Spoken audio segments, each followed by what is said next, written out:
Professor గారు, మీరు గుర్తించలేని మరొక విజయం మోడీ ట్రంప్ల భేటీకి ఉంది.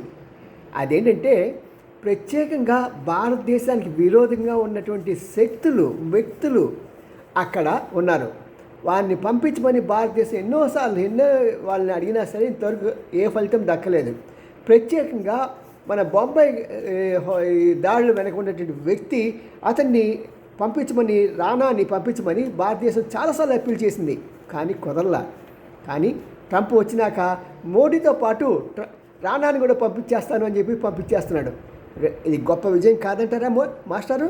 రెండోది వచ్చేప్పటికి మనకి ఈ పన్నులో పోట్లాగా మనకి పాలిస్తూనే ఉంది. ప్రతి దానికి మోడీని చంపేస్తాను, హోమ్ మినిస్టర్ని చంపేస్తాను, ఇక్కడ ఇవేం జరగనివ్వనని చెప్పి వాదిస్తున్న వాడిని కూడా ఇది అమెరికా పంపించేస్తున్నది. ఇవన్నీ విజయాలు మాస్టారు, గుర్తుపెట్టుకోండి.